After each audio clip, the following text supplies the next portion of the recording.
I'll never forget wading through deep puddles in my gumboots while measuring every last inch of this place.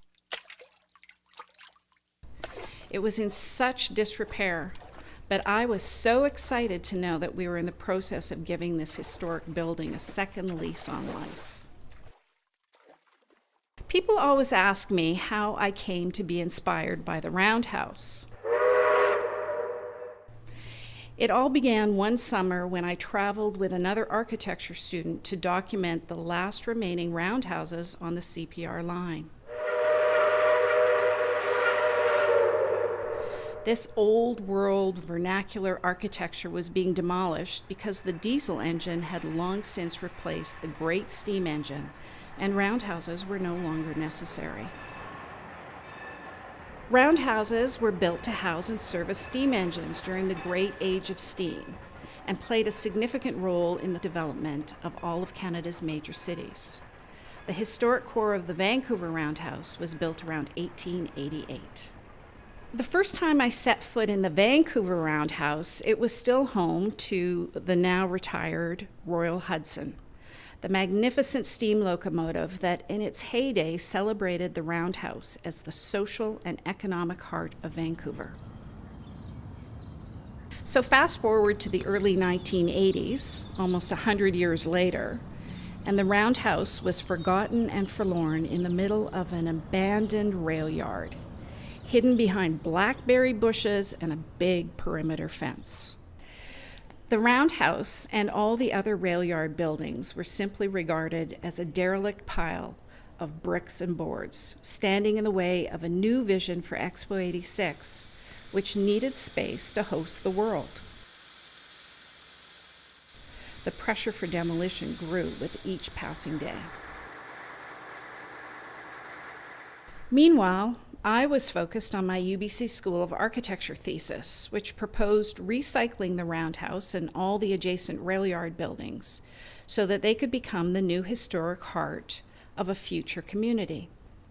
Believe it or not, the idea of recycling historic buildings to give them a new function and hence a new life was a relatively radical idea back then.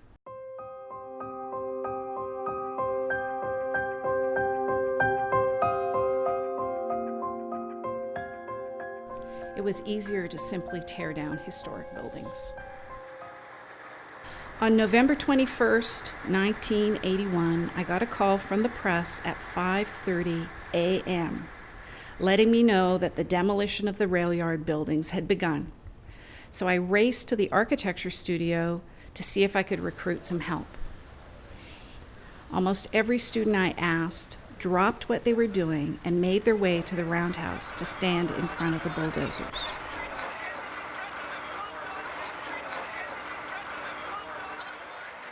You realize you are on private property? We realize we are, but we also realize that we are here for a very definite purpose, and that's to stop the demolition of the buildings.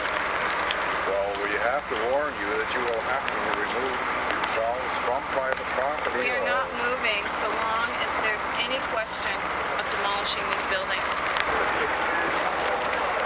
So vacate the property. No work will take place until the upon that conjunction. That sounds reasonable. That's all we can ask for. That's tremendous. Thank you very much.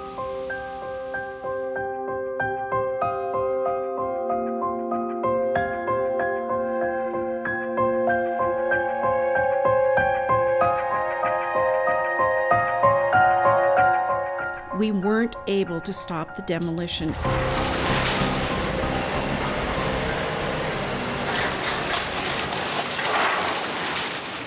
But over the long term, we had a big influence in saving the most historic core of the Roundhouse. The engine house, the machine shop, a small portion of the blacksmith shop, and the turntable, all of which are circa 1888. Hallelujah. And so began the architectural task of bringing the Roundhouse back to life. The massive posts and beams, many of which are no doubt first-growth timber, provided an incredible structural framework where old and new visions merged. And here we are 30 years later in Yaletown, right here in the Roundhouse and in the heart of a new community. Just as I always envisioned it as that young architecture student believing the impossible was actually possible.